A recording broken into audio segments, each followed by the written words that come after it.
All right. Welcome back to Illuminating Life. Ari Nazem, how are you doing today? I'm doing pretty good. I'm excited to be here. Yeah. Ari was he was on the podcast a couple months ago talking about the fifth temple, which we'll link to in the notes, which is his own developmentally oriented journey through the evolution of humanity and um, cultural expressions that are evolving and coming online now. So I really, really enjoyed that conversation and got some great feedback from folks. So check that out.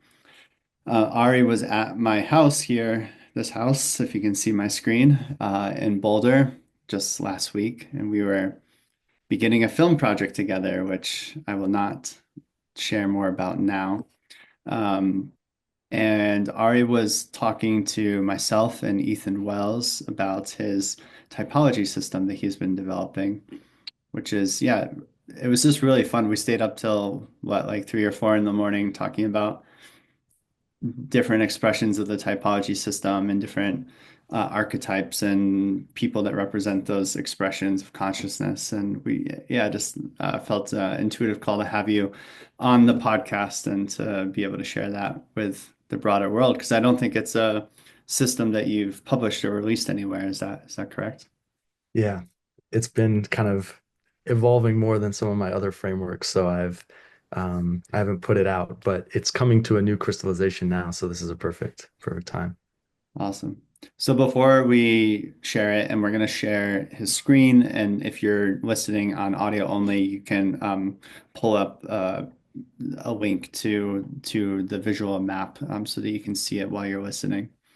But before we get into the actual specifics of the system, I'd just be curious to hear why even make this. There's already the Enneagram and astrology and human design and gene keys and Myers-Briggs and Bill Plotkin's work and all the kind of Jungian archetypes that are out there. Why does this feel like it's an important contribution to what's already there and yeah, how did this kind of emerge in your creative being? Yeah. Um, yeah, there's so much there. I think I might start just with, I guess, archetype systems, you could think of all of integral theory as its own kind of archetype system. The developmental stages are kind of an archetype system. And I tend to think actually that developmental stage is probably the most important, like archetypical dimension of someone's being. If you kind of understand what their primary drives are and their primary perspective is, there's a lot of the personality that unfolds from that. So I think a lot of archetype systems before an understanding of development are really just pointing towards development, or pointing towards evolutionary drives, the various evolutionary drives that humans have, whether that be towards safety or towards status or towards self-expression or towards intimacy.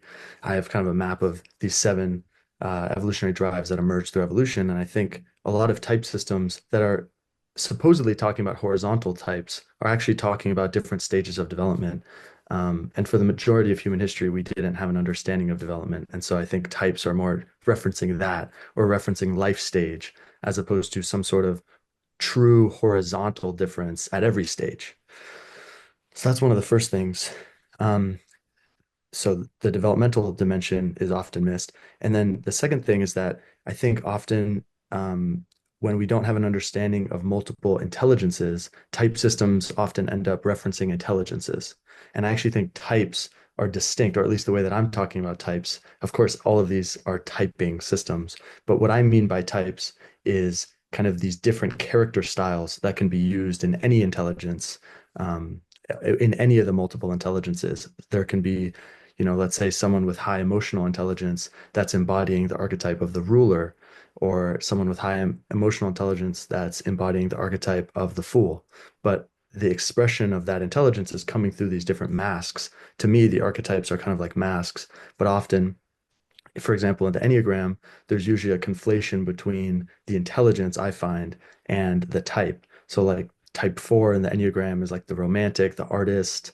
And to me, that's more touching towards a emotional intelligence as opposed to an actual style. Or like type 3, which is the achiever, that might be more bending towards the warrior, and the practical intelligence, but it's kind of combining these.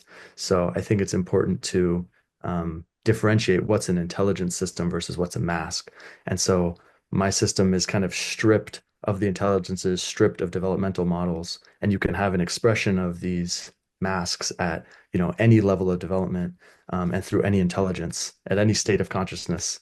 And the idea is that this is kind of the fundamental cyclic horizontal pattern that you can see at every level of creation, whether that be in the organisms that exist in an ecosystem, or in one cell, all the various parts that make up one cell, to all the different um, beings that are needed to run a sports stadium. There's kind of the same roles are needed at all these different structures, and the circle is trying to map those different things, but they can manifest at different orders of complexity, if that makes sense. Yeah, great. Yeah, one thing that I appreciate about the way we were relating to your typology system, by the way, does it have a name? I've called it the ancestor type system because I usually call my system ancestor, but that might be under review soon. Okay, We can call it that for now. the ancestor system. Yeah, is that it's there's sometimes one can relate to topology systems as like, oh, I am this. I am a one on the Enneagram, and I that means I am not any of the other types, you know? And so it's a very you really reify your ego structure by identifying with a certain type. And I think that can be really useful and helpful and illuminating.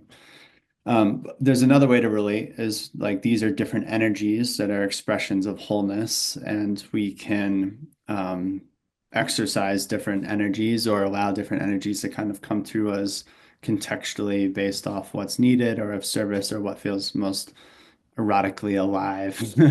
Um, and yeah, I appreciate the latter because I think it creates a bit more fluidity and a bit less rigidity.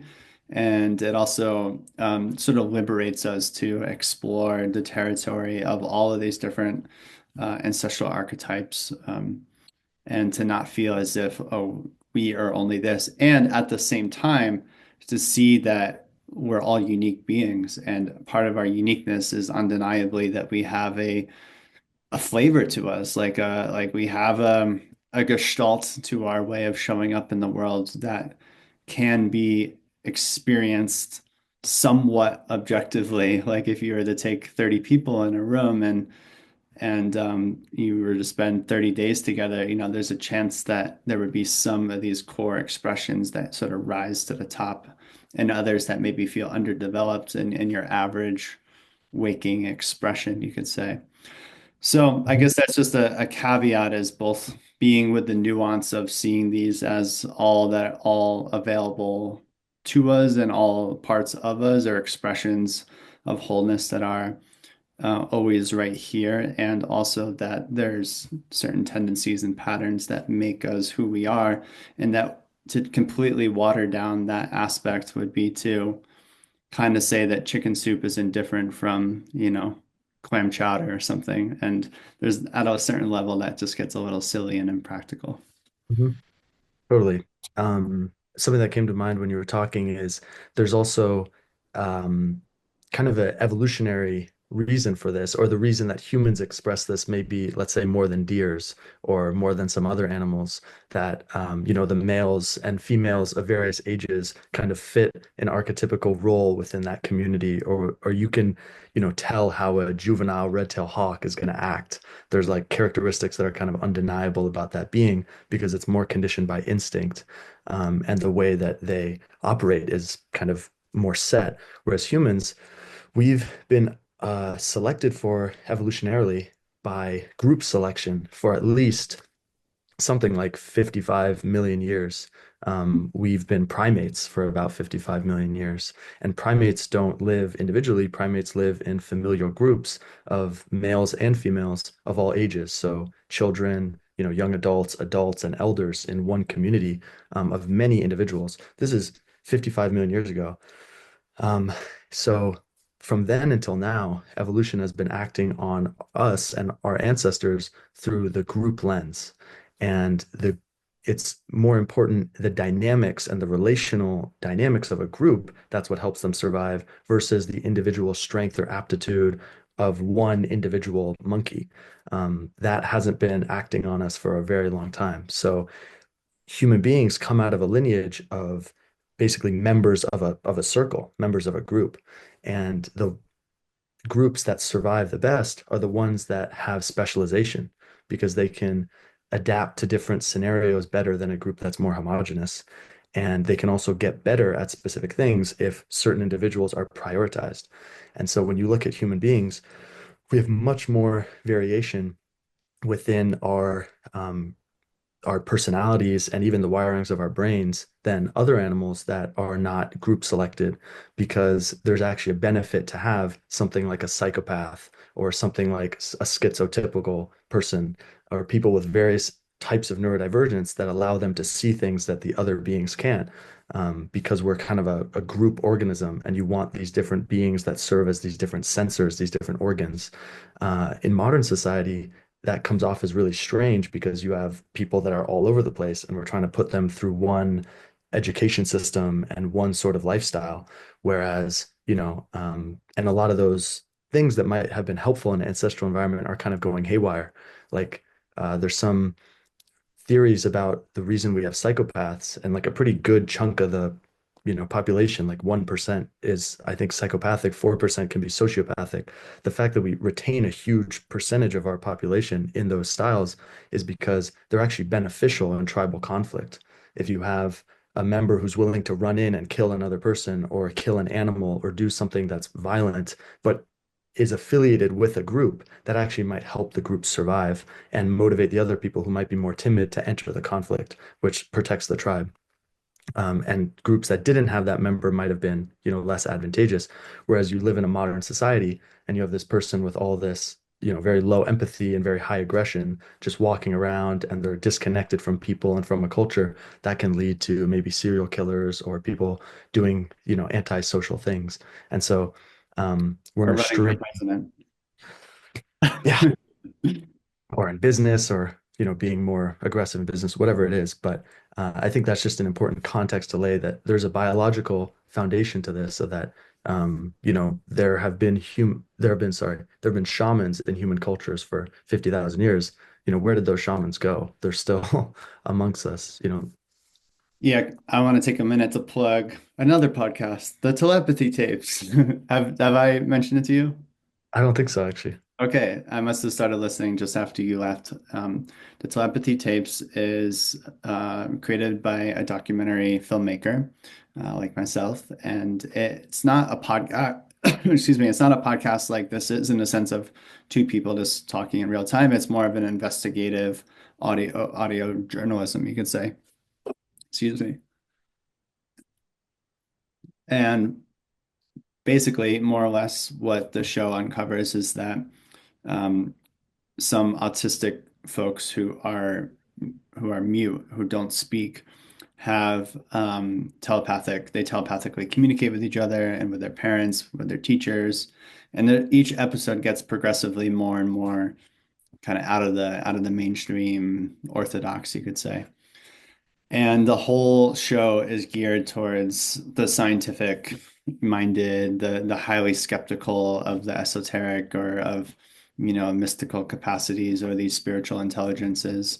And so it does an incredible job of bringing along the mainstream public, episode by episode and really venturing into territory that kind of breaks the modern cultural scientific paradigm. So I'd strongly recommend this show, but to me, one of the things that I've been really reflecting on is that there's a particularly there's particular capacities that are extraordinary, you could say. They're extraordinary in our culture, at least, that are coming through these folks who have different neuropsychological, developmental, what we call disabilities, but those disabilities are also creating these incredible abilities. And so if there's ways where society can be aware of that, can not stigmatize that or try to medicate it away or just deny that it's even happening, but instead actually like see them as shamanic capacities and then have them go through a different educational system that can help to cultivate those skills and use them wisely for for the public good, you could say, and for their own good. That could be just a really beautiful way of kind of taking what you're pointing to and applying that across our educational paradigm and beyond. But anyways, it's a bit of a divergent point, and maybe there's a way for you to tie this back into the type system that we're going to dive into. And whenever you feel ready to jump into the specifics of the system, feel free to take us there. Yeah, absolutely. What you said just made me think of, I think that that understanding of really recognizing the divergence or the variation as gifts, I think that comes from the fundamental perspective that we're a team and that we're trying to go somewhere together or do something together. And when you have that mindset, then it's like, oh, okay, this person is good at that. We want that to use them in this scenario and we want to train them up so they can be effective for us. I think we're still in the long hangover of modernity and individualism, and everyone's on their own track and everyone needs to be successful on their own. And then you kind of hold the measuring stick up to people and you say, oh, well, they're not good at the one metric, the one vertical that we think is important to maximize at. But as we come back, as we find our way back into community and into relationship, and into a shared narrative of kind of what we're trying to do and where we're trying to go, I think this is naturally going to emerge. Um, And typology systems can be a structure, it can be in a way, a constructed system that is there to help illuminate flavors of wholeness or aspects of wholeness that may have otherwise seemed separate from the whole or separate from the desired whole, and instead find like healthy and generative and compassionate ways to integrate those expressions into a larger system. And maybe this is one gateway or pathway to doing that. totally. Yeah. We need, I think, some sort of map culturally that we can agree on, so that everyone recognizes these different aspects and that some people embody these different aspects really profoundly, but that all of these exist within each of us. And the type system is designed so that it can be aided in parts work as well. And I think you could think of it as kind of a map of the psyche in a way, or a map of the horizontal dimension of the psyche. So we can go into sharing this. Here we go. Can you see, can you Yes, see it? Can you see my face as well? I can. Okay, cool. So this is a graphic. I'll speak over this. Um, the type system is oriented towards the uh, the way we see the types basically manifest in the natural world. And that's done because I think there is something fundamental to the nature of reality that the seasons and the cycle of the day um, kind of represent and show in the physical realm, but also we as beings who have lived on planet Earth for 4 billion years and our bodies and minds are created in relationship to this place, it's also some of the deepest kind of archetypical associations that we can have. So instead of trying to implant within someone a conceptual system, like astrology, we don't really have a active relationship with the stars anymore as a society. And so understanding where things are in space is like a little more conceptual for most people today, because you can make a type system anyway, or something like the Enneagram or Myers-Briggs. These are kind of purely conceptual things that are being given to people, and you're doing a lot of sensing with the cognitive intelligence. And my hope with this comes from my own disposition and my own interest, which is kind of meta shamanic and earth-based in nature. But I think also it plugs into deeper intelligent systems within the human being and the human body that allow us to sense make without always having to rely on concepts. And the system kind of flows very naturally because your body knows what winter feels like. Your body knows what sunrise feels like. Your body knows what uh, sunset and fall time feel like. And these associative clusters have a lot of wisdom and intelligence in them, that we can rely on. So I've built it around that. It's also a circle for the reason Tucker mentioned earlier, which is that I don't think these are like exact cutoffs, like between certain types or between certain energies. It seems to me that it's much more fluid and dynamic. And that's one of the qualms that I have with something like astrology, where the uh, energy of the type is modulating every single increment. So, like, you go from a fire type to a water type to an air type, and these are like very different energies. Whereas to me, I think it makes more sense for it to be more fluid, like fall time has the energy of an increasing descent into darkness that peaks in the north and then goes back towards the rising of the light in the east. So these things are all kind of on a continuous spectrum. And when you look at nature and cycles, that's kind of how it manifests. So the grounding metaphor for the whole type system is the directional wheel, and the north is associated with the winter solstice. The east is associated with the spring equinox. The south is associated with the summer solstice, and the west is associated with the fall equinox. And that's kind of the macro cycle. And then there's also the cycle of the day, which is the north would be midnight, the east would be sunrise, the south would be noon, and the west would be sunset. Um, and so the idea is that different people embody these different energies or tend to hang out within certain ranges, and certain energies are more kind of natural or intuitive to various people. And yeah, so that's, I guess, um, a brief overview, and then I can go, I guess, season by season and kind of break down some of the archetypical qualities if that's interested. Yeah, let's do it. Yeah. So, um, this map is also the integration of a lot of different type systems that I've studied and a lot of different models I've studied. It's a map of the hero's journey. So, summer would be kind of like the comfortable, everything's good, everything's normal. Fall time is like when something changes or there's a disruption. Winter would be like the trials and the initiations, and spring would be the return. So it's a map of that kind of developmental journey, which we often have happen 100 times in a day. Like, you're driving on the road, everything's good. You see some can or something that's littered in the road. That's like this fall time, right? You do something, you take control, you swerve around it, and then you're all good on the other side. And that's through winter to spring. So this is happening constantly through us, these cycles within a day. It could also happen over 20-year cycles, over the course of a relationship or over the course of a career. So it's kind of just a fundamental pattern. It integrates the hero's journey.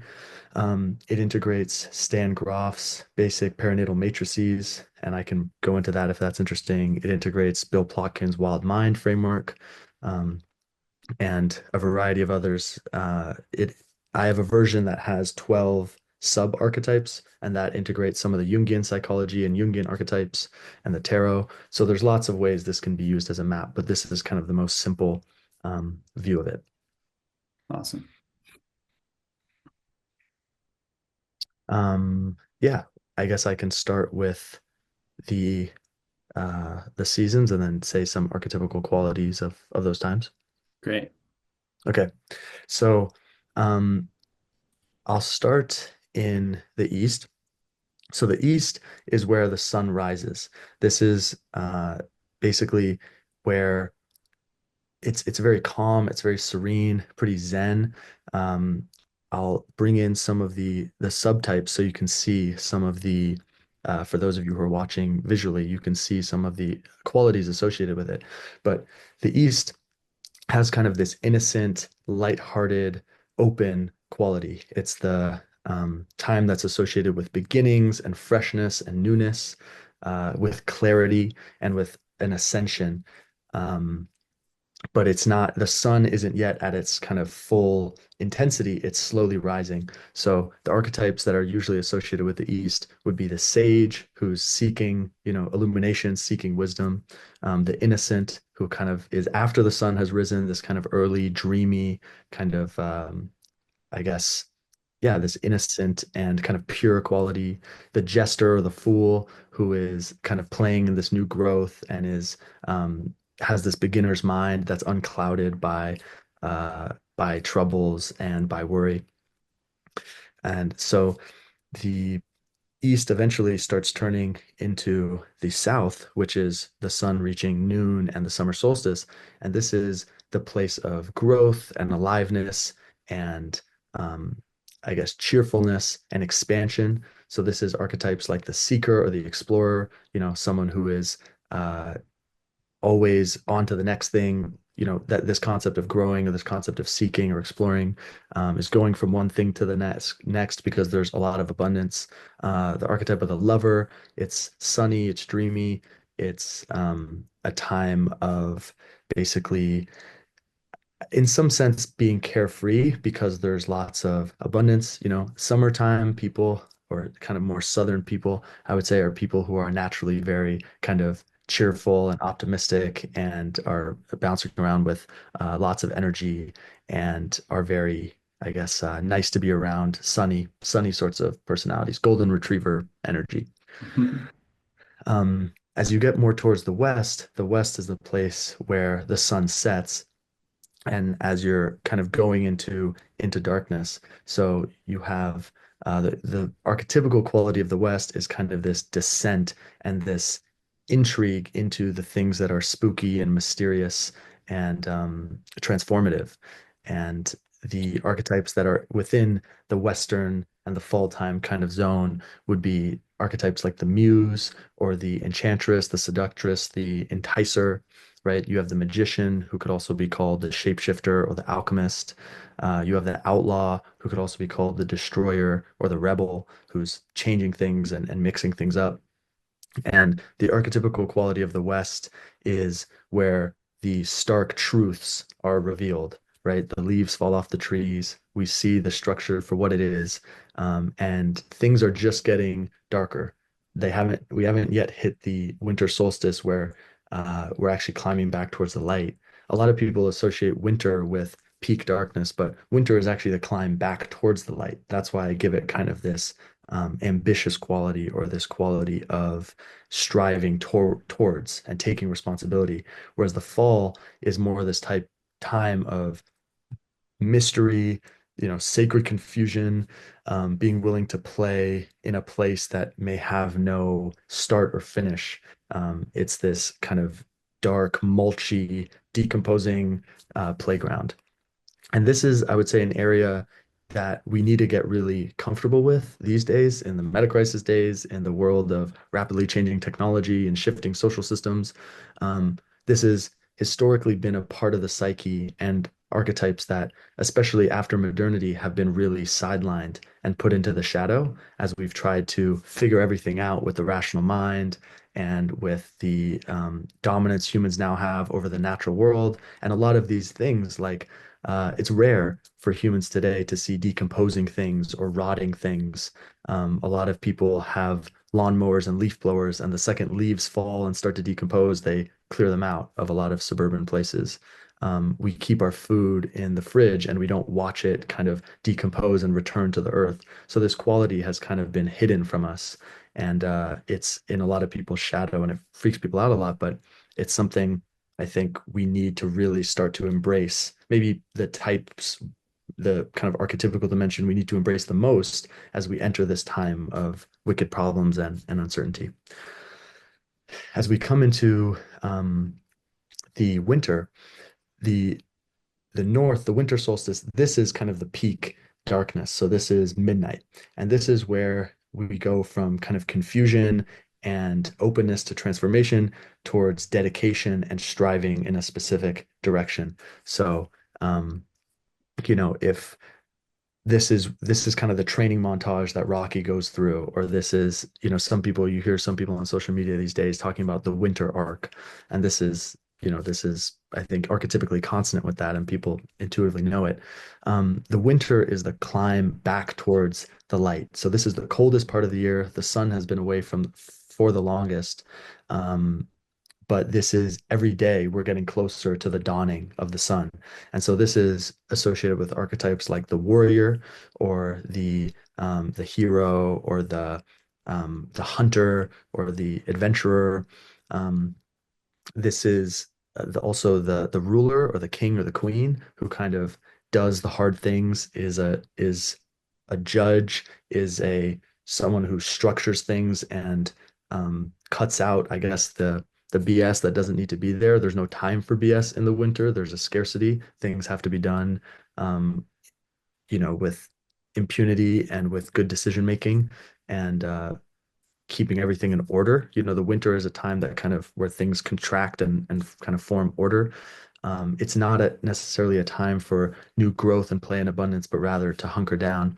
And the sage kind of closes out the winter because the sage is the one who's seeking the illumination of the light. The sage is the one who's seeking that kind of that dawn, but is not on the other side of the dawn. The sage is always searching and seeking for that truth. So that's a brief overview of the seasons and some of the archetypical qualities associated with them. Awesome. So how does one actually find themselves in this map? Is the idea to um, kind of sense which of these archetype names you most associate with, or is it, yeah, like I imagine many people would see themselves in a lot of these different names. And so how does one practically navigate it? Yeah, I would say sometimes it can be confusing because sometimes we're attracted to the types that we're not because we want to have those qualities. Um, I would say, and one of the interesting things too is that the wheel will present itself in its completeness uh, in every dynamic. So if it's just you, you're going to have all parts of you. If you're just with yourself, self-reflecting, you're going to have all of these parts inside of you. Some may be stronger, more upregulated, but you're going to notice that all these kind of energies exist within you. Within a relationship, you're going to notice that maybe one partner holds one area of the wheel down and you hold another area of the wheel down. Or maybe you guys like playing in one part of the wheel together and you define yourself by your opposition to other energies. In a family unit, usually people kind of go and find different parts of the wheel. The most potent Persian person, not most potent Persian, the most potent person in a direction will usually kind of crowd out that direction, and then other people will find different places.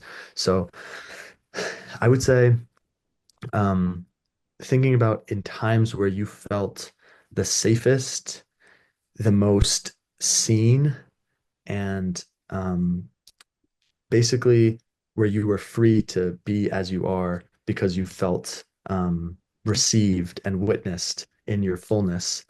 What was the role that you played in that environment? What was the energy you brought to that scenario?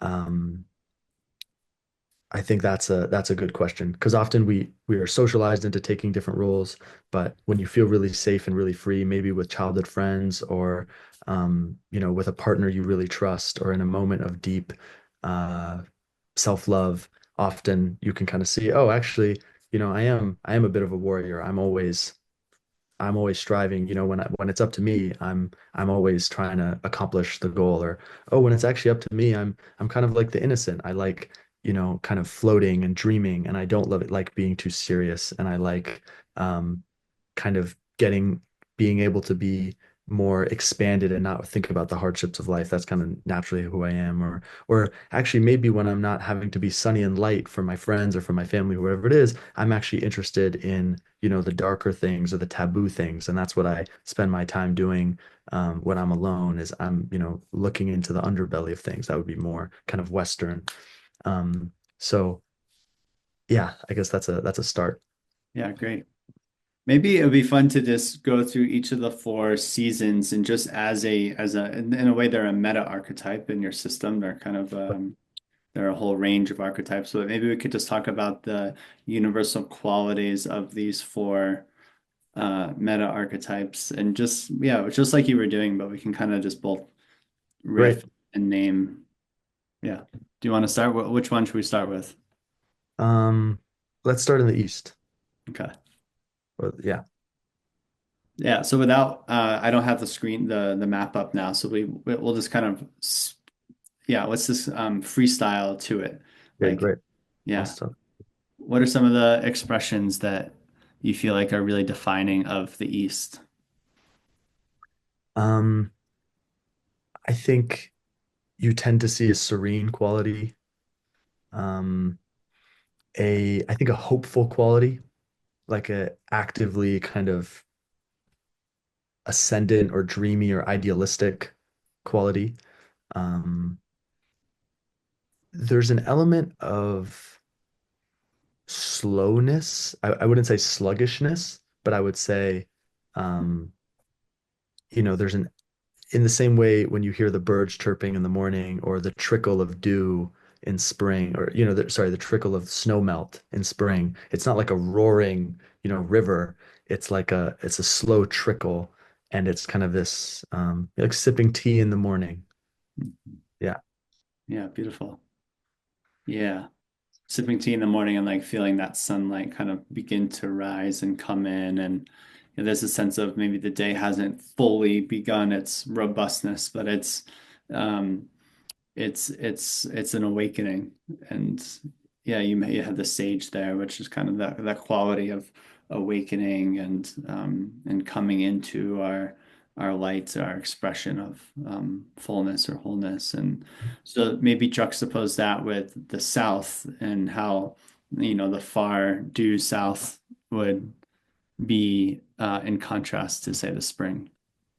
Yeah. I actually also thought of the spring as being, or the east as being like a lighthouse, Mm, like it's, it's not like chasing you down and rescuing you like a warrior or something. It's just shining a beacon. It's just a beacon, right? mm, The shining quality, I think, is very Eastern sunrise, you know. Um, yeah.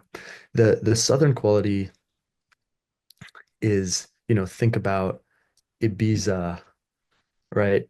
Ibiza in the summertime, or Mykonos, or a beach in Miami, or fireworks going off. Burning Um, Man. Burning Man, right? Like a amazing DJ set, bodies moving, sweat, drums, activity, life, growth, abundance, a hearty waterfall as opposed to the slow trickle, right? This is a rainforest and the cacophony of birds and insects and all the growing things. Um, yeah, Tarzan swinging through the trees, something like this. Mhm. And how does that show up in an embodied human expression? Yeah, I would say this is someone who's probably a bit louder, who's making more vocalizations, more sounds, maybe laughing a lot more, um, making more offers. There's like this abundance of interaction. I was just in this store the other day, and like I feel like everything that I said, she said three things. I was like, oh wow, that's a beautiful stone. She's like, oh yeah, it's a meteorite. It's from this place and it does this thing. And do you want to read about it? And I was like, sure, I'll read about it. Then I read about it. She's like, oh, that's a great book, right? That lady was from, it's like there's Yeah, always the vine just keeps growing, I would say. nice. And what, all right, moving into the West. The West, I think this is where the intensity increases, I would say. When the sun sets, I think there's a mix of emotions. And in fall time, there's also kind of a juxtaposition of the fact that things kind of stop growing, but it's also time to harvest. Um, that's kind of an interesting, there's kind of a life death thing. There's an ending, but with the ending, there's also kind of a reaping. And the West to me kind of has this paradoxical, kind of strange, uncanny quality to it. When the sun sets, it can be a really beautiful thing, but it's also kind of a dreadful thing because now there's uncertainty. Now you have to start, to figure out what to do in the darkness. And it's just going to get darker from there. So I think in people, it tends to be people who are, interested in, um, I guess, the stranger things in life. They're interested in people's pain, people's deep emotions. They're trying to go in. They're trying to go in and deep. They're trying to have deep conversations. They're pondering things. They're trying to get to the bottom of the why. Not necessarily how something works or its mechanism, but like more of a seeking to to the depths without really trying to be found, but just to be lost in kind of a labyrinth in a way. People might like horror movies, or you might really like Halloween or the energy associated with Halloween. There might be a desire to change one's appearance often and kind of play with this kind of transformative quality that the West has. I would say, and it's a different playfulness than the Fool, which kind of does it in a like in a joking way of like an ironic way. I would say the West is more sincere. It's a bit more serious, um, and interested in the tragedies and the darker things. Yeah, Hmm. the darker things, I would say. Yeah, beautiful. And let's go to the north. And then I'm curious about the transition as well. Like how do you go from this, like someone who's right smack in the middle, say south and west? Like what does that look like? What are the gestures between these different expressions? But first let's complete with the north. Yeah. Um, the North, I would say, the North is the time of you're on the path, but you're not there yet. And there's kind of a quality to the people, northern people or northwestern people, especially that kind of have that striving quality. It's more outcome oriented. There's a desire to know what the goal is or the purpose is. There's an attunement to efficiency or to resources. There's more of this kind of survivalist quality. This is someone who, I remember this is a person who walks in the room and is like, all right, guys, what are we doing? Like everyone's sitting around with the cups, they're talking, the music's going, they're having a nice time. Oh, they're laughing, but they're kind of just hanging out. And then, that one friend comes in and is like, all right, like, are we going to the party? Are we taking an Uber? Is someone going to drive? Like, what's happening? And everyone's like, oh shit, like, I guess there's somewhere to be. It'd be much more southern or even more west just to just hang out and it, it not really have a direction. But the north brings in this quality of direction, and we're trying to get to the light. We're trying to go somewhere that's good or better, but maybe here isn't the best place. And so, these are people that are operators. Of course, this can be combined with a variety of intelligences. It can be combined with emotional intelligence, people who want to be very clear about their boundaries, clear about what's going on, clear about what they're looking in a relationship. If it were to be combined with, spiritual intelligence, this would be maybe more of like a Zen sort of approach or kind of a more monastic, structured approach to spirituality. If this were to be combined with a cognitive intelligence, it would be more, um, I guess more scientifically oriented or oriented towards facts and rigor and the outcomes of, yeah, a searching for a specific outcome within the scholarly pursuit, as opposed to just a more playful dance with the concepts. Yeah. I love this of exploring the archetypes through the intelligence system. Yeah. Mm. Can we just do a round of that with let's just start with yeah, spirituality. Yeah, yeah. So you Um, mentioned the north of the Zen and the more the monastic, the more kind of structured, maybe traditional in a sense. yeah, I would say Northwest would be like kind of peak discipline. It's that wintertime spirituality, right? This would be ascetic, long fasting, strict rules, code of conduct, code of dress, hierarchy potentially within the dynamics, rigidity within the thing. There's a place to go, there's a path to get there, stick with it. Mhm. And then the east. Yeah, I would say the East um, is much more about like just here now, right? This would be someone more like Tolle, or the Dalai Lama. It's not that like, of course, there's deep wisdom, there's deep radiance, but it's not as prescriptive or directed. There's more quality of just resting in that Mm-hmm. dawning bliss that's right here. Mm-hmm. Beautiful. And then the south. The South,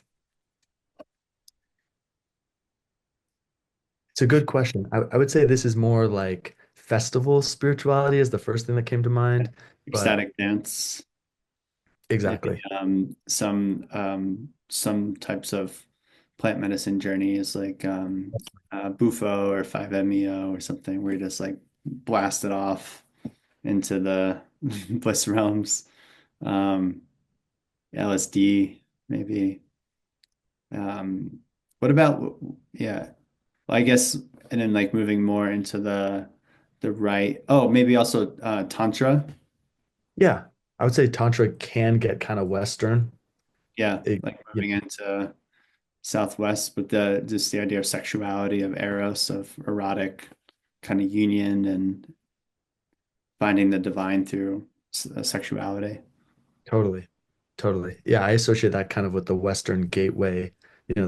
The Southwest, I think, is that energy. I used an image of the rainforest, and I think, yeah, it is really like, colorful and expressive and these visionary things and, a lot of abundance in that spirituality. I think you see this a lot in the spirituality that comes from around the equator has this really abundant quality where you see spirituality that comes from desert regions or tundra regions, or they have more of kind of this northern wintry quality, much more ascetic, much more strict, much more maybe traditionally masculine, whereas things where there is actual abundance and sunshine and these sorts of things, the spirituality tends to be a lot more um, all encompassing and playful and abundant in that Yeah. way. So it should be noted, I guess you mentioned this when we talked previously, but this is a northern hemisphere centric map. That's right. Yes. There's only 8% of the human population that lives in the southern hemisphere. So I've biased it towards the 92% in the northern hemisphere. And it's also um, I guess, intuitions that I have as my body has primarily resided in the northern hemisphere. Okay, You would just flip it in the southern hemisphere. cool. So then Western spirituality. This, I would say, is much more occult. This would be the things, the esoteric realms, the secret societies, the Shamanism? yeah, definitely shamanism. Uh, Definitely shamanism. I would say shamanic vibes, especially kind of school didgeridoo, sort of ooga booga shamanic vibes. There's some new, like now, there's some summary versions of the shamanic vibes that are more prevalent now, but kind of that witchy quality is very kind of classically Western, Northwestern. What, And where would you put Vision Quest? I would say a vision quest is kind of going through the Western gateway. I mean, I think any sort of full-blown psychedelic or spiritual experience is going to go through all four of them. You're Love going to it. have, maybe you start in a place of I often find psychedelic experiences go from you're kind of in this normal state, this kind of summary period of, oh, wow, I'm feeling interesting, or oh, wow, there's a more abundance. And then suddenly you become aware of something in the shadow or something you couldn't see before. There's some revelation that's terrifying, which would be full time. Then there's some reckoning with it, a struggle with it, maybe a battle, an internal battle of various parts, or an internal kind of dialogue between different perspectives that would be winter, and then it resolves into kind of this freshness or this openness or this integration that is a new dawn, which would be the spring. And so a lot of spiritual experiences or psychedelic experiences will have the full thing. Yeah. Or even Burning Man is a good example where it kind of starts in the summer and it's just crazy and there's people everywhere and it's hot and then the sun begins to set and you can start to dress up and you got a little sexy and you put on makeup and then maybe you take a substance or even if you don't you kind of go out into the playa and things it gets dark and then the madness kind of comes out and these crazy synchronicities start happening and things just get weird and wonky and then somewhere, in the middle of the night, you start to get, okay, you're hungry, you're out of water, it's That's coldish, right. and you need to just like kind of focus on, survival, and there's more of a task-oriented, energy that comes in. And then you kind of break through that, and then you begin to feel the sun rising, and then you literally in this kind of serene state with these thousands of people watching the sun rise and in mostly silence, and then just having this moment of glory, and then boom, the music starts again, and you kind of begin to go back into the summer. So yeah, I like feeling into these expressions as part of the rhythm of many different transformational experiences or life experiences, and then also kind of seeing maybe the modalities or the lineages or the traditions or the practices that we most gravitate towards, and then seeing are there aspects of this wheel that we are maybe less developed in, and then it's determining is that because there's like a conscious choosing of certain mastery or certain, depths that need to be explored for some reason, or is it because there's kind of a personal bias or a fear, or is some of these different realms in our shadow, and there's actually a conscious pushing away from that it might be helpful to explore and navigate. Totally. Yeah, it's interesting. I think in general, because of our society's focus on productivity and consistent output, um, I would say there's a bias towards kind of um, yeah, a bias maybe more towards winter vibes or like getting shit done and striving and kind of that warrior energy in some parts of society, especially like, modern society focuses a lot on like striving and doing and going. But then often that will flip over in on the weekends, like you see in New York, the finance guys, on the weekends are like partying super hard or drinking super heavily, and trying going like opposite, totally opposite into the summer. And that's, we have a lot of addiction problems, I think, as a result of that. And so you can see that the more you kind of hang out in one area, there's often a polarity that'll flip at some point. Like sometimes the funniest people have had really tough life experiences, and that's why they've learned to be funny.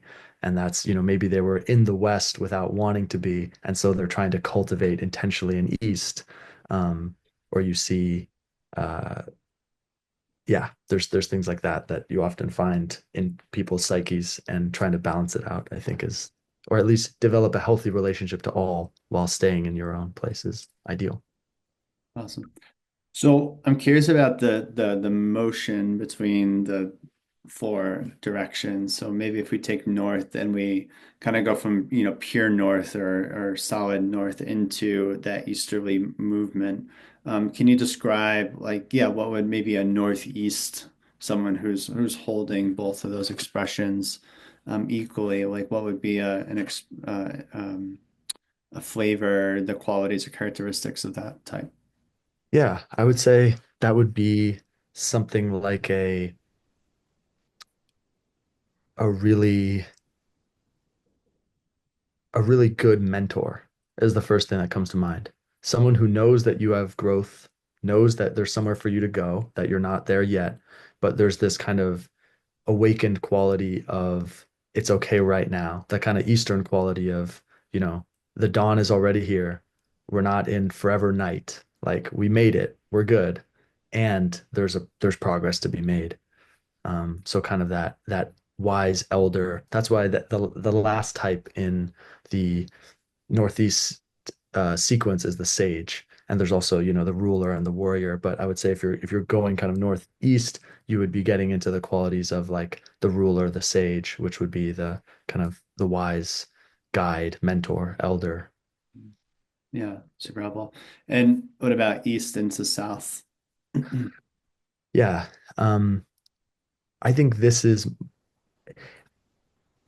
aloof is the first word that came to mind. Of course, that can come at different levels of development or levels of integration. But, the South has this quality of kind of cheerfulness, playfulness, expansion. The East has this quality of freshness, newness, and kind of lightheartedness. I think when you combine those, you get the fool is kind of right um in that band. You also get the caregiver. You don't want your healer to be like tortured. I mean, often healers are tortured, but and that's why they've learned to develop this quality. But the quality is, it's not like party party all the time, just play, go, go, go. There's a stillness, there's a calmness to it, like a really good nurse, there's like a stillness, there's a calmness to it, but there's also a lightheartedness, a playfulness, a trust. Hmm, So, yeah, beautiful. And southwest. Southwest, this would be kind of the quality, that summery quality, that noon quality, but also getting towards the evening, And so some of the type, two of the types that are towards that kind of southwesterly direction are the lover and the animal or the wild one. But this is, getting more into deep feeling and more into, I guess, instinct and emotion. There's um, less of an adult vibe happening, more of a teenager vibe happening, a little bit more playful, rebellious, and, full on like structured rebellion would be like Northwest. But this is much, I guess, more of a cheeky quality, maybe. Um, I think of the Southwest as like Carnival, maybe in Brazil, like at towards the later part of the day, you know. Um, there's kind of a sexy quality to it, Southwest, because you have that playfulness, but it's also getting a little bit dark. So yeah, I would say there's a sexy quality to it. This is like you know, an open shirt, or something like that. Sweat, like beat sweat, getting more. Hmm. Yeah, You mentioned romantic in a previous conversation as well, like lighting the candles, at dinner and the sun is setting, and there's a quality of like that sensual, sexual, uh, yeah, definitely, that's definitely. cool. And uh, west, north, northwest. Northwest, yeah, this would be um yeah, I would say this is kind of the peak or when things are really they're dark and they're getting darker. They haven't reached their maximum darkness yet. So this is really there's a witchy quality here. There's a spooky quality here. And there's something where there isn't a desire to leave that darkness or that spookiness. I would say when you have the beginning of the West is an entrance into darkness.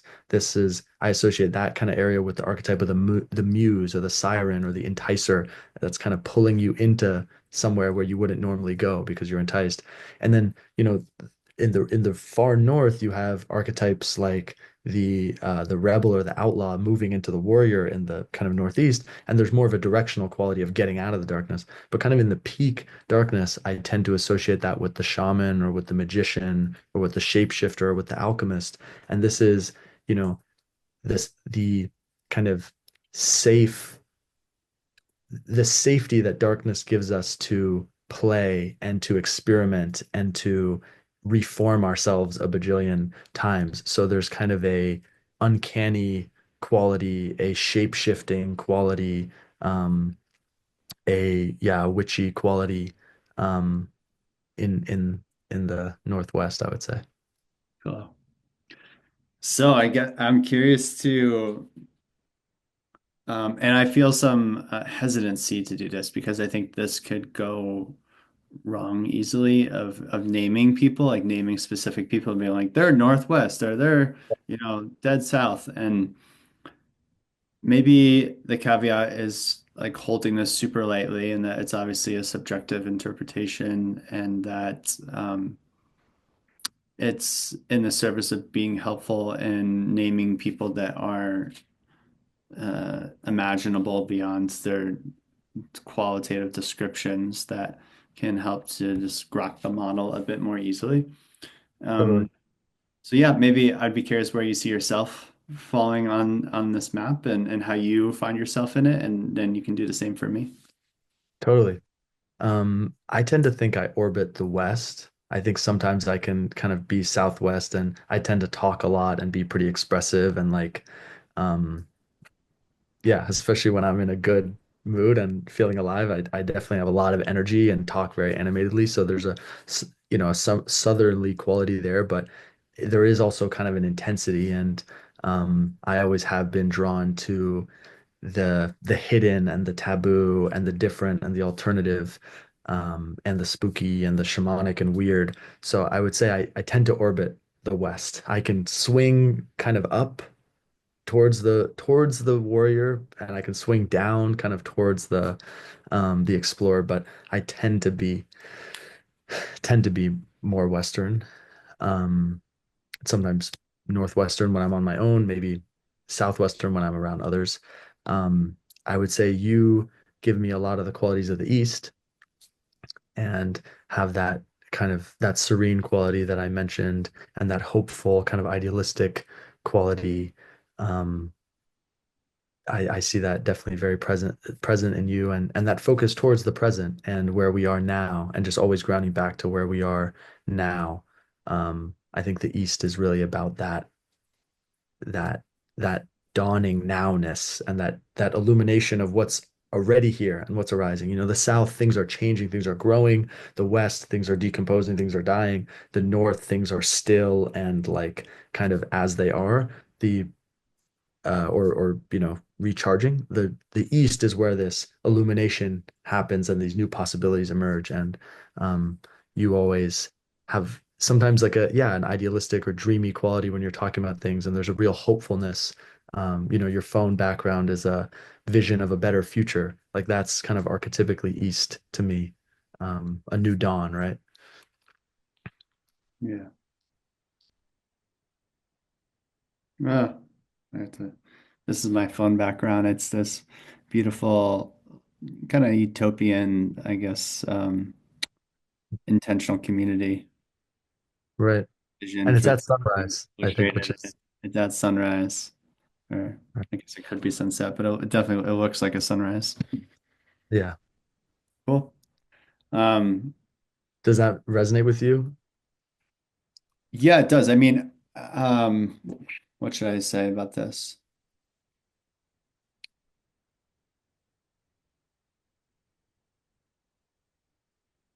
Yeah, it's very interesting the expressions of ourselves that come out around other people, and then the expressions of ourselves that we experience as we move through the world, often alone or and so I feel like a lot of the qualities of the North come through and the South actually kind of come through in work. Like when I'm doing work, Totally. I can be like extremely kind of structured and practical and like, what are we doing here? Let's go. And I can often kind of hold some ferocity or anger or even judgment towards others when I feel like it's kind of slowing down the execution of a vision, which is kind of tied to survival on some level. And so I see a lot of that come through in my work life.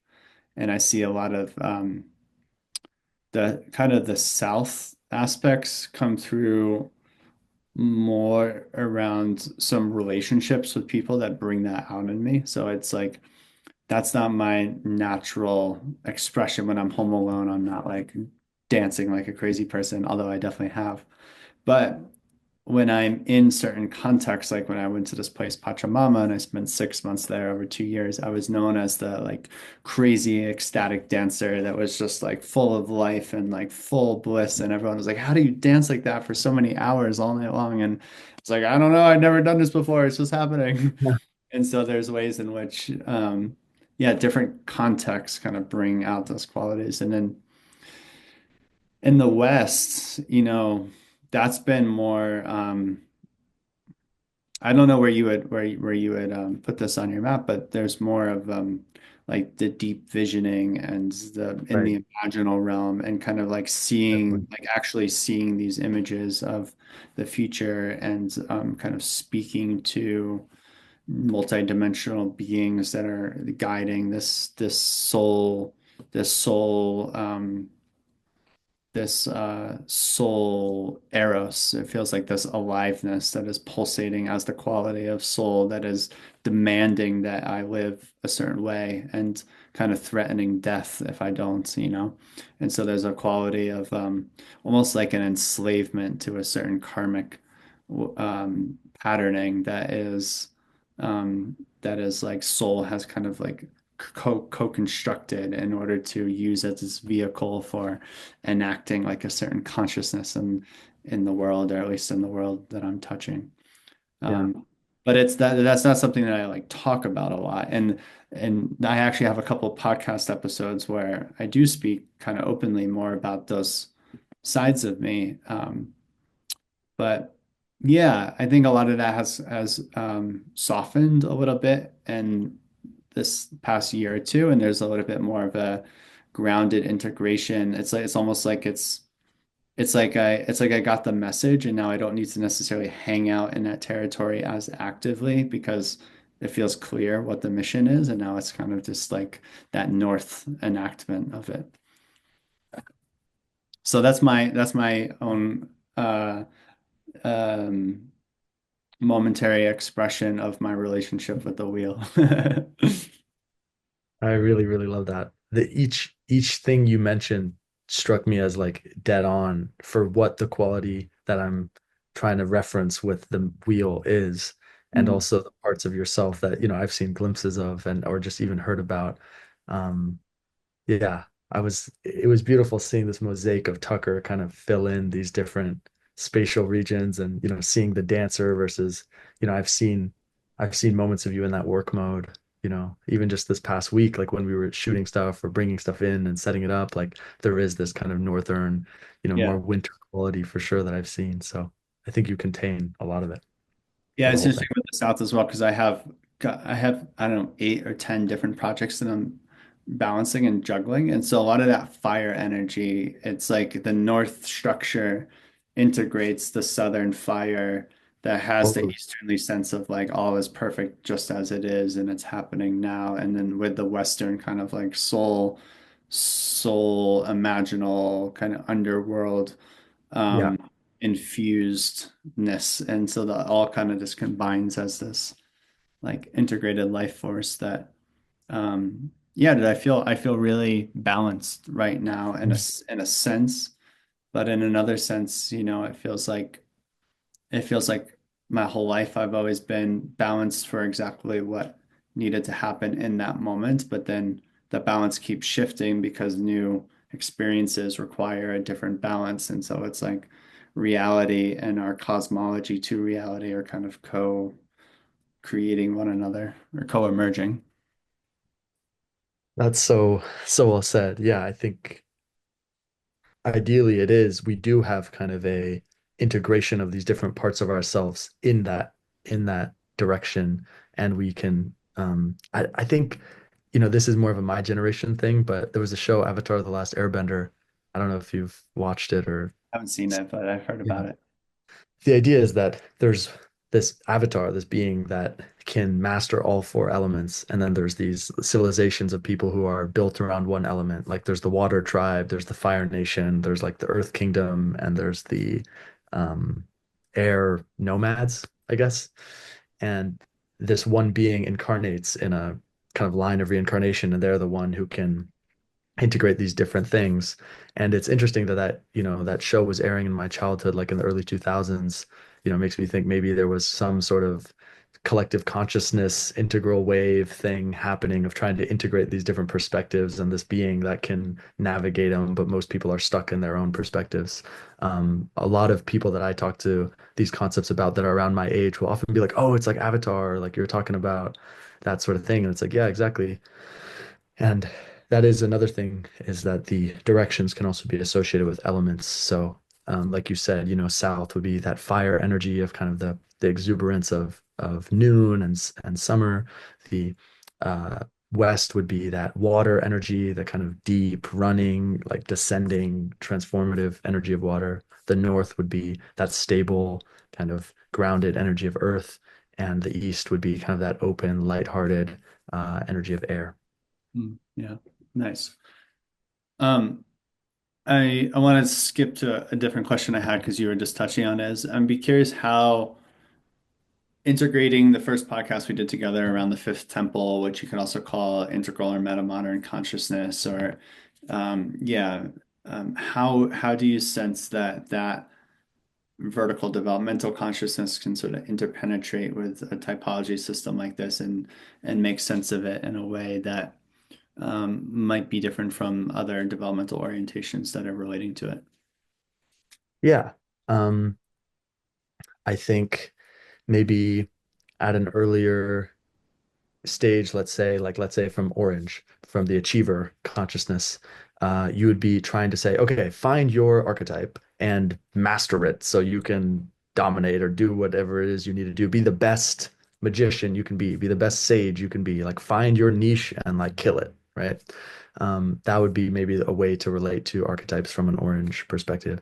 From a um, green perspective, a postmodern perspective, maybe you would say, okay, all of these matter and all of these are important, and maybe you can play around with these, but ultimately, yeah, like there's not one that's better than any other. Like, don't get attached to any of these archetypes, learn how to play between them, but like you're not actually fundamentally any one of these, like don't get tripped out. It's all one, they're all expressions of the one.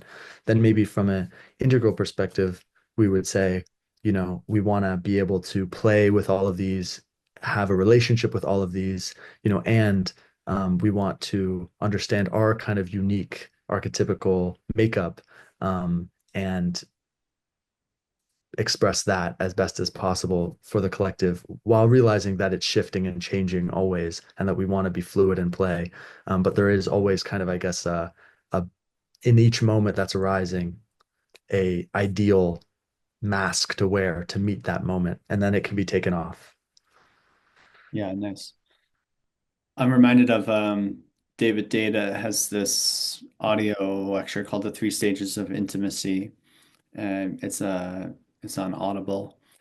And yeah, it's about masculine and feminine gender expressions, or not gender expressions, energetic expressions, yin and yang, you could say. And there's this sort of a way of relating into it where the first stage is about like, I am this and I am not this. Basically, the second stage is like, oh, I'm also this and you're also that. And and then it's kind of a role reversal in a way. And then the Right. third stage is, well, we are both of these. And then when we're all of this and we have the full spectrum within each of us as individuals, and then we can relate to each other and to the context that we're in that moment and determined kind of on in an immersion case by case way what the right constellation of these energetic spectrum expressions are for that moment. So when you're on a hot date celebrating your anniversary, you can go more into the, charged polarity where you're really like, yeah, you're really creating that strong masculine and strong feminine energetic expression through your male body and female body ways of relating. And then when you're making peanut butter and jelly sandwiches for your kids in the morning for school and trying to get them out the door, you can go more into like nurturing feminine flow that is kind of doing multiple things with the structured, integration that is making sure things are happening on time and they're catching the school bus. And so it's like can each individual has the full spectrum of polarity in their system, and then they can choose consciously moment by moment what is the best constitution to be showing up with in order to meet that moment with as much love and whatever that expression of love is. And I kind of see that in what you're pointing to is there's a way of not only kind of being able to relate to our home base and kind of our constitution and who we are on some fundamental level that maybe we could change if we tried really, really hard to, but there's also just a way in which it's kind of like part of our karmic expression, but then also relating to, or increasing the capacity to have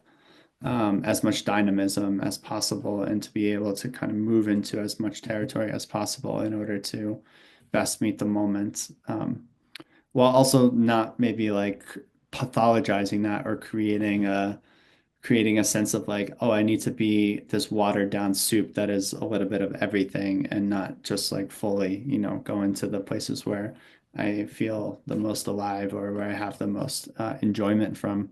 So I think there's a balancing act. It's not like everyone is just showing up as brown mush all the time. It's like you're actually by increasing the dynamism, you're also increasing the capacity to like fully go into the specificity of each one and like really live and embody the full essence of that while excluding the others in a sense, but then having the capacity to jump to the others if they better serve the moment. So beautifully, so beautifully said. Yeah, so beautifully said. It's like initially it's like, okay, I have this bucket of Legos, you have that bucket of Legos, like one of them's pink, one of them's blue, like they don't mix, or they have these different, maybe some of them are soft and round and some of them are hard and strong, and like guys build with the strong ones and girls build with the circular ones, and we do our own thing. And then it's like all the pieces are together and you can build anything, man. And it's, whoa, it's all kind of mixed together. And then on the other side again, we're actually breaking it back into, I guess, structure, but we're using them tactically while retaining that polarity. It's hard to even find metaphors in our language to discuss this because I think this is kind of a very new phenomena of how to play with these energies. And I used to even, I think as my development has unfolded and continued to unfold, the system continues to change as well. And one of my mentors, Micah, pointed that out to me. She was like, "Oh, when you walk me through your system, I can see how your own understanding of masculine and feminine, your own understanding of the archetypes has evolved as you've changed. And each system is kind of a more refined or I guess open version of the same thing. And this type version 7 is the first one that doesn't actively mention masculine or feminine.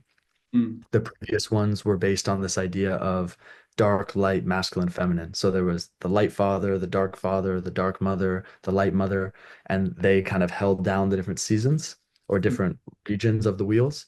But after sharing it with some elders, especially female elders in the meta-modern space, like Mariah McKay, who you just spoke to, and Danielle Johnson and Micah, they pointed out, it's interesting. The feminine types are the ones that are all like more light and playful and like, less intense and doing oriented. And so I, shifted it to being any of the any of the seasons, any of the regions or directions on the wheel could have a masculine or feminine expression energetically. And then of course any of these energies could be expressed through a male body or a female body or anywhere in between. And so I guess this is a map more so of the upper left or the interior of the individual. And then it can express through different bodies, and it can even express with an extra I guess, lever or an extra slider of masculine and feminine versions. And then, you could even go a step further and say, development, or you could, even go and say biological age, right? Is this the child version of the ruler? Is this the teenage version of the ruler? Is this the adult version of the ruler? Is this the elder ruler, right? Is this the masculine elder ruler? You can do all sorts of fractal typing. I think the first step is just getting a landscape that we can all feel seen in and comfortable in, and then we can, start to play with that. But this is trying to be as meta as possible, and so I've dropped the masculine and feminine. Yeah, yeah, that makes sense. There's another map that often gets referenced in my Boulder community of it's also a quadrant map, and so it's the upper left is the dark masculine, upper right is the light masculine. Right? Wait, I'm forgetting how the quadrants are out, but basically it's dark masculine, light masculine, light feminine, dark feminine, and and yeah. So the okay, now I'm getting confused. It was just all clear in my head. Anyways, but yeah. You're kind of already speaking to that. Yeah, I think there's a way in which trying to integrate too much can take the specificity and the uniqueness of each of these things and then try to kind of water it down in order to fit into some box that kind of minimizes its wholeness in a way. So I think that's wise that you're trying to approach that step by step. Yeah. Yeah, thank you. I think I'm interested to see maybe in the future, next few years, and it's going to be easier and easier. We've seen what Ari Kushner has been doing with AI video. I think often about what would it look like to create new myths. So many of our cultural myths, or even, the ancient myths by definition, are coming from a different stage of consciousness, a different perspective. And because of that, the archetypes behave in certain ways, and we have um, certain embeddings around certain energies that made sense for that time, but maybe don't make sense anymore. A big thing that I think about often is how the dark feminine types, or, kind of the feminine West, as I would say it, in the system that we've outlined here, has often gotten demonized for its kind of seductive qualities or its enticing qualities or its transformative qualities. You think of the sirens in the Odyssey, or, medieval conceptions of witches and things like this, and how that energy has been really exiled during more patriarchal times and more kind of rigid and structured times in human history. Whereas we actually really need to reintegrate that energy in our current time, because we need to reconnect with that energy of strangeness and weirdness and uncanniness, as well as the energy of shedding. We have a obesity crisis in America, especially, and we have an addiction in some ways these days to light, to like actual the light of our phones and the light of our houses and the light of always having the right answer. We were having a conversation the other day, the two of us with Ethan in the Yellow Deli, and you were talking about how people are using AI to look up everything, or even just using their phones to look up everything. And we're not willing to go into that uncertainty anymore, or that struggle of actually going back through our memory and reinforcing our knowledge, as opposed to just outsourcing it constantly. And to me, that's kind of a Western quality of going into uncertainty, um, and the quality of letting go. Not necessarily the austerity of saying no, but the quality of having something and letting it go, which is a different archetypical energy, is something that we struggle with in consumer society and modern society, which is based on, in some ways, a perverse summer or a perverse kind of south of just constant shining illumination. Yeah. And to be able to to give up something that is enticing, to surrender, to shed, to decompose. These are archetypes that we have demonized because there was a time when they were very scary to us and we were trying to get away from them in early agriculture, when our food was spoiling, or when the nighttime brought predators or whatever it was. Whereas now we actually need to learn how to redevelop a sacred relationship with that energy if we're going to survive the abundance. Yeah. So who or what collectives or groups, because of course collectives and groups and organizations can also have their own typological expression. Who do you feel like are really beautifully representing healthy integrated versions of that Southwest, Northwest quality? Mm, that's a great question.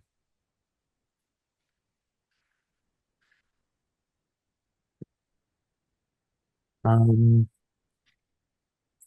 to be honest with you, it's rare to find really integrated or healthy expressions. I think maybe I'd have to do some thinking. Post-modernity has allowed for those expressions to really blossom. Like, you used to not be able to make horror movies or talk about that sort of stuff, or you used to not be able to make metal music, or, angry music, or even trap music, or some of this sort of stuff was taboo. Like when, the guys in the 60s and 70s were making the first metal albums or using pentagrams or whatever it was, the Christian unions were like freaking out and moms were freaking out, and it was like a whole cultural thing. So it's only been recently in some sense that we've had any sort of cultural expression of those energies, and often they're happening away from the cultural mainstream. And I think that attracts people who don't like the cultural mainstream, or have been othered by the cultural mainstream. And so there is often an element, a rebellious element on top of the archetypical expression. There's like a outsiders banding together element on top of the raw, sacred archetypical energy, which is totally understandable and healing and necessary in this stage of reintegration. I think eventually we'll see subcultures and organizations that are able to do it in its more like, pure form, like for its own sake, without being in opposition. But it's hard to think of groups that are doing that right now. Well, I would mention the Emerald podcast. Have you Huh? listened to it? I think No, I that haven't. okay, Yeah. yeah. I think that's a great example of westerly, probably southwestish. Um, and oh I mean, you boy, have Layman, you have, Layman Pascal. I think that would be a high development version. Yeah. Oh shoot, I just had two others and they're slipping my mind. Um, oh bummer, they'll come back. I was I think, Go ahead. Or I think John Churchill has some Western qualities within the spiritual space. We were just talking to him. He definitely talks about the occult and the mysterious and you know, um, yeah, the forgotten in a way that I think is kind of rare. Yeah, Skylar Brown. Yeah, I would say for sure. Kind of that Southwestern quality. And sometimes. You were mentioning your affiliation or with the goth community, and I was just curious if you could bring that element in. I thought that was fascinating. Totally. Yeah, I think that community um is a Oh, community. Yeah. right. Sorry, I just remember the other one. I would just say Bill Plotkin and Animus Valley Institute is very a lot of the work they're doing, and also the Mythic Masculine is a really great resource with folks like Michael Mead and Martin Shaw and Lila June, some of the more indigenous activists and people, even, yeah, like some of the folks who are kind of more in the Charles Eisenstein branch of the liminal web community, more in the permaculture aspects. Yeah, I just wanted to name some of those because they came back to my mind. Totally. Yeah, it's like Southwest. I think in the plant medicine community, you see a lot of Southwest. Like I think Aubrey Marcus and that whole kind of scene tends to be very much like, and Mark Gaffney is affiliated with those guys. He's Aubrey Marcus's teacher, and there's a lot of that Eros energy and kind of yeah, yeah, that Southwest energy is definitely alive in some of those spaces. Um, Eric Godsey, who's kind of in that sphere as well, I think has definitely some Western qualities, maybe more Northwest as well. The Jungian space can be pretty West. Yeah, Stephen Jenkinson is another Hmm. one. Um, do you know Bayo Komolafe? Yeah, Where would you sense his vibration is? I think he has kind of an East-West thing going on, but maybe more, more, more Northwest a little or something like that. But he has some West for sure. That quality of his very mysterious kind of, yeah. Yeah, Tyson Young Comporta as well. Feels like Yeah, very north with some west. totally. Yeah, definitely Northwest. I mean, his whole in Sand Talk, he talks a lot about like um he says temporary modern civilizations, or he uses some acronym. He says like yeah, like temporary industrialized nations or something like that. And that concept of temporality and um obsolescence is very Western, right? That everything will decompose and is in a process, is in a life cycle and will die. That is in many ways the medicine of the West. And you definitely see in transformational communities or healing communities, they're often dealing with a lot more Western energy. Sometimes they go in the opposite direction and have a super East kind of like facade or front facing persona because they're like, we're doing this crazy shadow work. Like we need to have this like light focus. Some of them will own the darkness more, but that's rarer, I would say. Um, Speaking of owning the darkness, though, I would say the goth community is very much that's kind of the MO of the goth community is for people that maybe internally are having experiences that are dark, whether that be just by temperament or by life experience. Um, Owning that and developing a aesthetic relationship with it, I think, is a way that's been really healing for me and clearly many others. And I think the goth community is a it's a way to engage with darkness in kind of a alchemized way. You're often, at least my own experience with the goth subculture is I tend to be pretty sensitive, like my nervous system is pretty sensitive. And I probably am a bit more neurotic, just if you use like the open scales than the average person, like things tend to be really intense and dramatic to me naturally. That's how they feel, especially when I was a kid and when some of those formative experiences happen. Um, and I was kind of the odd one out in my early childhood for sure. And so experienced a lot of those emotions, the emotions of isolation or kind of difference or having gifts that are misunderstood and kind of these qualities. And I think that's the same for a lot of people that are attracted to that aesthetic and to that subculture.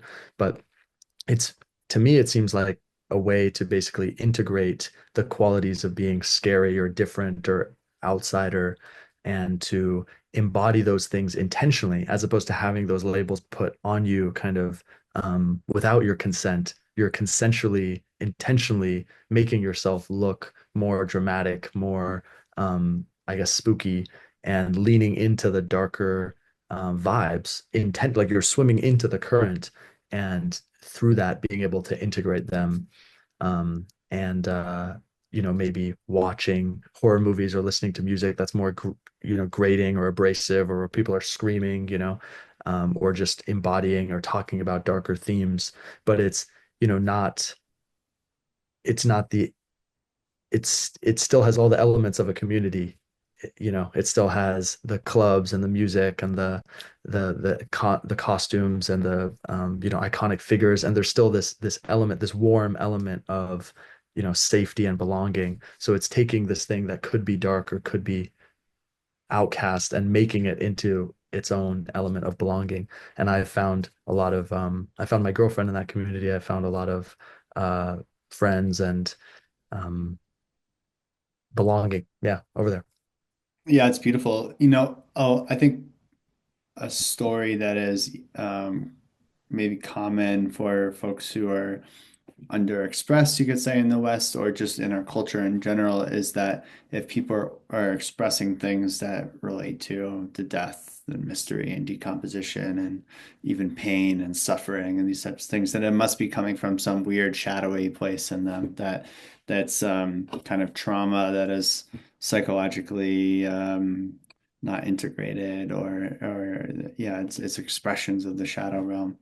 And yeah, I feel like your typology system is helping to remember that that's like the dark is light in a sense. For There's a sure. light dark kind of quality that is the healthy whole expression um of darkness that isn't shadow as we would label it in the Right. psychological sense of the word. That's Uh, right. it's shadow in the sense of it's the wholeness of shadow because it's shadow, not because it should be something else, and therefore we call it shadow. Hmm. Yeah, and I think that's really important. And I guess I'm owning that there's times when I probably have judged, someone walking down the street and they're wearing, all black makeup or something like that. And I have a story of like, wow, that person probably has like a fucked up childhood and has a lot of trauma, and that's probably why they're expressing this way.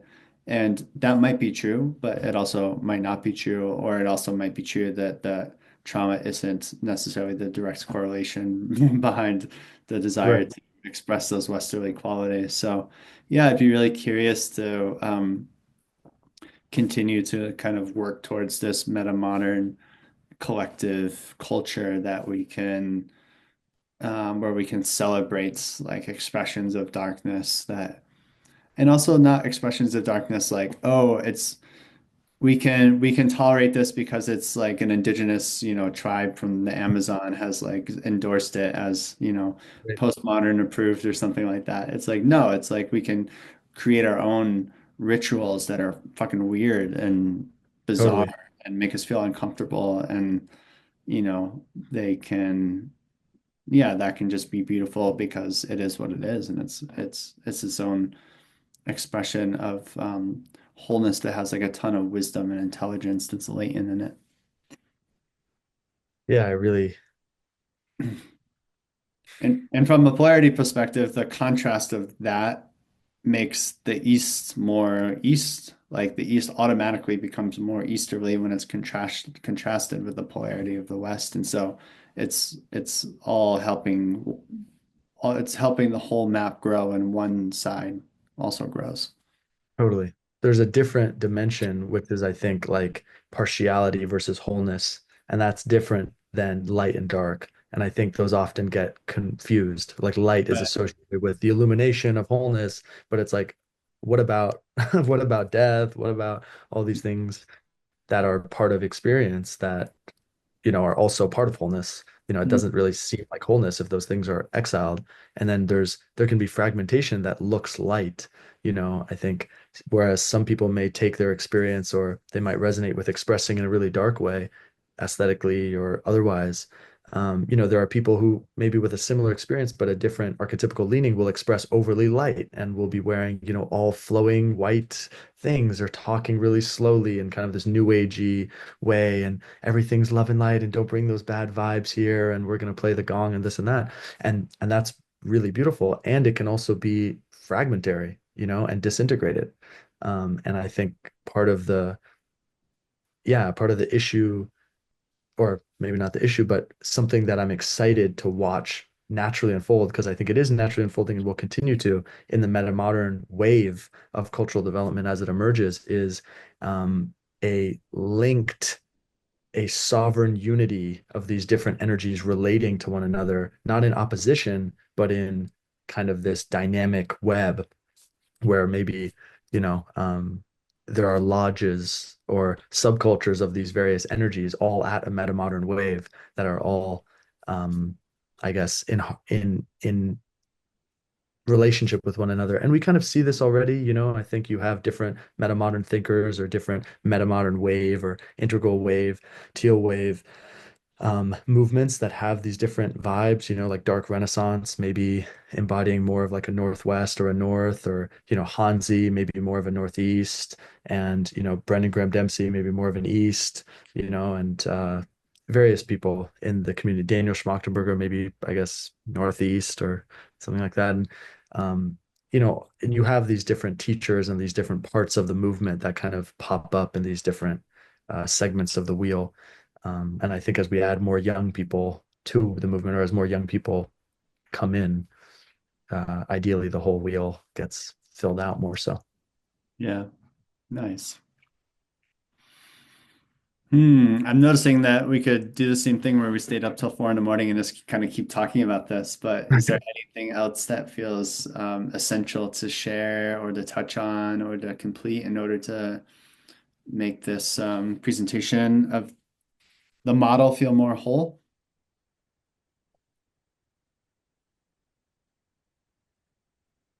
Or should we make it feel more partial just to be Westerly? We just fuck it up a little. Yeah. Yeah, I guess maybe it's just important to note that, this is a map and you could do this a trillion different ways. And I think sometimes when you talk about it as being correlate with the seasons and the times of day, like you reify it as being like, oh, it's fundamentally real because those are fundamentally real phenomena. But, this is my interpretation of those phenomena. This is my mapping of various energies, very much conditioned by where I'm at myself, my own experience of life. It's going to have huge blind spots and kinks as a result of that. And this is my seventh system. I would be really surprised if it halted here. And I guess maybe something I would add um, is a call to action, or a call to collaborate with anyone who's watching this that hears what I'm saying, or likes my vibe or my energy, and wants to think about this stuff. I have been on my own for many years, and this year I've kind of come out of my shell and started to share my work and share myself. So a call, bat signal to all peers and elders and friends and I guess challengers in this space. I think I would love to have other people's perspectives, people who know the Enneagram, people who know astrology, people who know Myers-Briggs, people who are playing around with archetypes. I would love to play with you and play together. I think types are something that are underrepresented in our space, in the kind of metamodern or integral space, but something that's going to be really important as we go forward into deeper wholeness and deeper communion with one another. So I'm passionate about creating a system that works for all. And it was the feedback of some elder women that really improved the system from 6 to 7. So the more the merrier. If you're interested, reach out to me, please, and let's play. Awesome. Yeah, thank you, Ari. There's like three other things I want to say, but maybe I should just not say them. But I'll just say that, yeah, I appreciate. Maybe I should not say them, but I'm gonna say them. No, I appreciate that there's astrology. I've been told, hours and hours and hours and hours and hours about astrology, but there's such a steep learning curve because there's so much you have to learn and there's so many different aspects and elements to it, which is great because, it makes it this whole universe that you can spend your whole life in. But it also makes it hard to communicate to people that aren't educated in the basics of the system. And I feel like this typology system feels very intuitive and sort of grounded in embodied knowing that we already have as humans. And that way it feels like something that a larger scale collective could take on as a language tool for in that collective without everyone needing to, sit there and like read the fucking Gene Keys book, which is so long. And I don't even get it because even if you read that stuff, how do you even retain that memory? It kind of blows my mind. I don't know. But yeah, I guess I do have a strong grokking of developmental theory, but that's taken 3, 4 years of intensive study and with a number of teachers and year-long trainings. And so not we can't expect everybody in, nor would we want everyone in society to be able to kind of learn one system to that extent, but to have some models that are also friendly across different developmental worldviews, you could say. And I feel like the way that you're incorporating it into a wheel, the way that you're incorporating nature, the way that you're kind of using archetypal um, names is like creating something that's postmodern friendly. It's not gonna raise allergies for folks who are yeah, more skeptical of some of the other things that come out of the meta modern community. And so I think it's a really good bridge tool. Mhm. And it yeah, it feels also more in touch with some of the sensibilities of Gen Z and of the millennial generation that are kind of moving away from the more scientific minded oriented maps and models anyways and trying to holistically integrate in more of the nature-based wisdom as well. So Yeah. that's a long way of saying good job, Ari. I'm proud of Thanks, you man. and excited that you decided to take up the invitation to share on the podcast. And I hope it was helpful for people listening. And yeah, reach out to Ari if you want to help him develop it more. Yeah, you can find me on Instagram. It's just at Ari Nazem. You can DM me there. That's probably the best way, so I don't have to give out my email or something to the universe. And yeah, Tucker, thank you. Oh, Um, Yeah, that's fine. Maybe I'll put a link to your website because I imagine some people, I don't have Instagram, for example, and so it oh, might be okay. good to offer another contact thread, but Yeah, maybe I'll put your website on in the show notes. sure. I mean, if you've listened this far, it's anazem@gmail.com. You can find. Um, uh, Uh-oh. it's surprise. But yeah, Tucker, thank you for holding the space for me to share this and kind of pulling it out of me. It would have maybe floated around a little bit more, this consolidation of it. So this was a good motivator to consolidate a newer synthesis. And yeah, I just really appreciate your leadership in the space. And as a young, I'm 25 and recently in this scene and in this community, you've been a lighthouse for me. So thank you for all that you do. Thank you. All right, talk to you soon, brother. Yes, sir. Okay. Bye. Bye.